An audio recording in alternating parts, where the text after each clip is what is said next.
It's December 20th, 2011, 5 days before Christmas.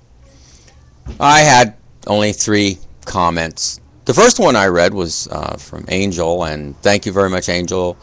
You put a smile. You're the first one to put a smile on my face. Thank you. And I would always say something like that to anyone that says a positive note, because I'm so full of negativity that has been placed in me from your collective evil America, your collective peoples in this country, who have let governments, state, federal, and local, just run rampant and totally out of control. Newt Gingrich said something I agreed with. He wants to arrest judges. Yeah, they've been violating civil rights for eons of time, but the Constitution does say that each branch of the government is not capable of being what is wrong with this thing? Is not capable of being prosecuted by any of the other branches. But you know what? The Constitution is just I said it in my other video. Go study your history. Stop criticizing me.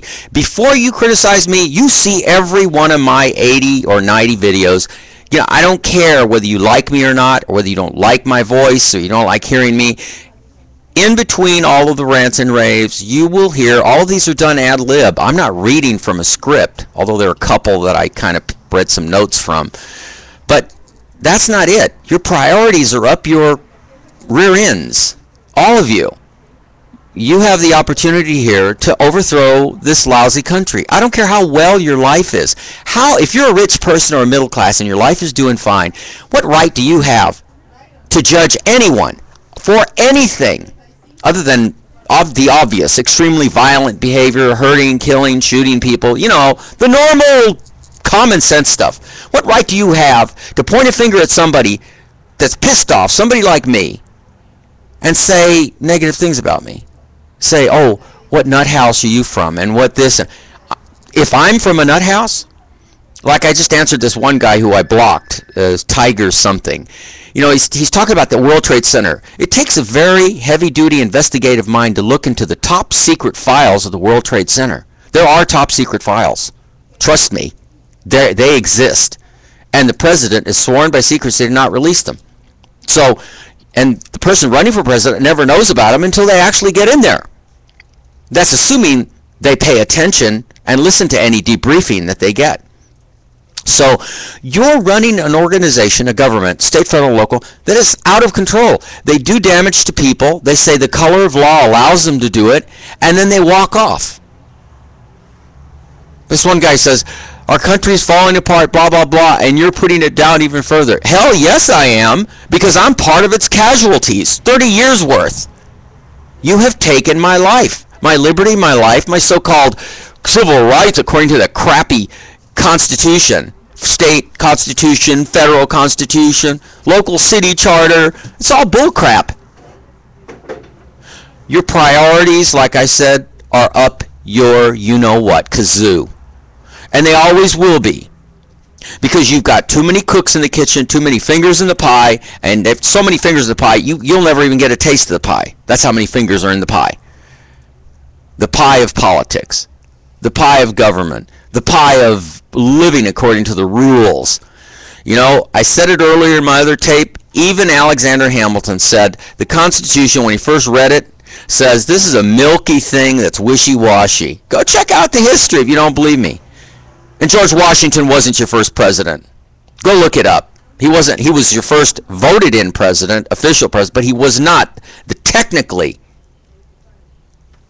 dot all your T's, dot your I's, cross your T's. He wasn't technically the first president of the United States. There were 14 presiding presidents before George Washington. Go find out what their names were. Anyway, I mentioned that in one of my other videos. In between all of my rants and raves, you'll get little bits of investigative information. Information that requires you, like any mathematician, you can't come up with a solution for a mathematical problem if you're missing any part of it. You can pretend with letters and V's to represent velocity codes, and G to represent gravity. You can come up with any hypothesis using substitute examples, but not until you have the real information do you have any ability to make any decision concerning anything that has to do with life at all. But that's what you people do on YouTube. Oh, this guy's crazy. He's on meds. He's this, he's that. Like I said, the person calling me these names, hey, why are you wasting your time anyway? Look at my views and all my videos. Nobody cares about me. Nobody cares about anybody. Like I said, even if in one of my videos, even if I was disabled, is this how Americans treat disabled people? Is this how they treat people who are mentally challenged? Is this how they treat people who aren't? And I really find it difficult for this word to come out of my mouth that would represent people that I've criticized across the board. Normal Americans. What is a normal American first? You have to identify that first. No. This flag right here has nothing but invisible Nazi swastikas all over it. When you fight for this flag, you fight for Nazism. You fight for the same type of behavior that the Nazis did to the Jews, or the same type of behavior that the Turks did to the Armenians, of which, by the way, the Armenians had a much bigger number of Holocaust victims than the Jews did. But it doesn't matter whether the number's 1 or 100 million. Remember what I said in one of the videos? When you kill somebody, you're killing a possible chance of a future person that's going to grow up to come up with a new diagnosis or cure for cancer, a new anything, a new invention that will help us leap forward further, that will improve the contradictory, well, I can't even find, it's total contradictory, hypocritical behavior patterns that you people represent, not only on YouTube, but on Facebook and any place else. What good does it do? What good does it do, making friends on Facebook? What good does it do twitting? What good? This is the media's way, the computer's way. The net is part of the beast that St. John talks about in Revelations. It is. You cannot read the Revelations of St. John or Nostradamus and not believe for 1 second that human nature is primarily violent and coercive and manipulative in a very greedy way, even though it shows bits and pieces and flares here and there of compassion, giving money to charity. You know, when I said I'm a presidential candidate, that's just listed on there. You know, I went on I punched my name in on the search on Google. My picture comes up with some of the videos concerning certain subjects. On MSN, the picture on YouTube does not come up. What's going on? Why is it so mixed up? Why is it so confusing? Why is it a person that's been damaged like me can't talk about it unedited, uncensored, uncut, so that the whole country hears it 24/7? And I don't care if it drives you nuts, because you people drove me nuts. If you don't like me and you have your negative opinion about me, send me money. Lots of money. So I can put my stuff, what's left of it, what you haven't raped me of, my 24 cars, my 12 boats, all of my possessions I worked so hard to hold on to, so that you can't rape me anymore, and I can put whatever I have left on some ships down at Long Beach and get the hell out of here. I'll be glad to leave. I was glad to leave 20 years ago. I even asked for political asylum in France and in other countries, because this is the country that is evil. This is the bully in school pushing other countries around. The Bilderberg Group, Trilateral Commission, these are just tiny little people. Remember what I told you about the planet Earth? Voyager took a picture of Earth all the way out the edge where Pluto is, which is about 3 to 6 billion miles, because Pluto's orbit is elliptical, kind of. So it turned around, Voyager, and took a picture of Earth from the edge of the solar system. The Earth is the size of the period on the page that I was reading, explaining what that tiny little dot is in that photograph. And like I said about supreme beings, why would a supreme being as big as the universe want to even bother with a tiny little piece of crap planet that doesn't even notice it's there? I mean, if there was a being larger than the universe and you had to compare it to us compared to the size of an atom, we haven't even seen small enough, down beyond the meson, down beyond what's inside the proton, what's inside the meson, what's inside the tachyons, what's down below so small, you won't even notice it's there. It's like the invisible bugs that you have all over your body.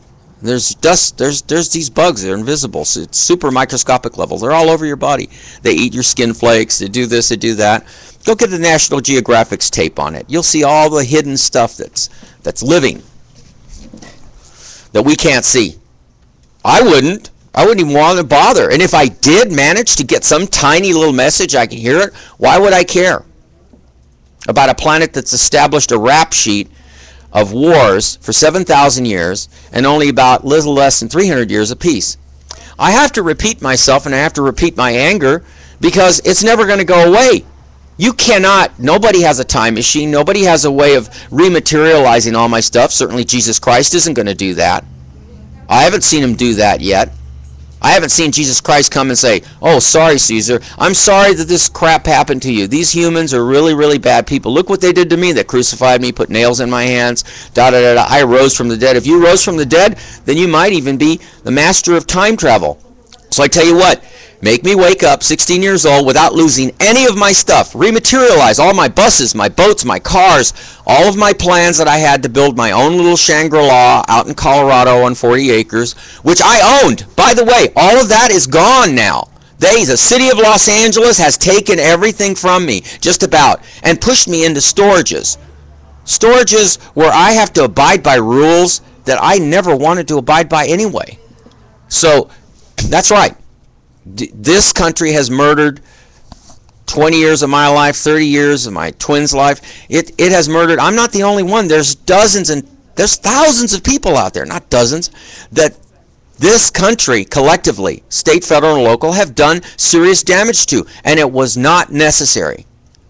No more necessary than the Iraq War was, just to put more oil in your stupid cars, or you know, whatever other resources they want to get from Afghanistan. You notice on the news said, oh, the war's over in Iraq. Not one word did I hear on any of the news media about Afghanistan. Just all central focus on Iraq. They're gone. They're out of there. We even took pictures of the last one going out and interviewed the soldiers, how they felt. God, you people are so stupid. Can't you see that proves it? They control the media, and they certainly are going to control me. They would never put me debating Obama or that idiot the before Bush or the other idiot Clinton. And no matter how much good they do, the evil they did outdoes any good they're trying to do even right now to this day. And nobody cares about what I say. You care more about sex. You put sex on YouTube, you get 10 million views. But even if I got 50 million views, that's not going to get me elected. You know what will get me elected? Overthrow the country. Take your money all out of the banks. Stop buying gasoline. I know you'll have to take the bus, you'll have to take alternative, take a bicycle, whatever.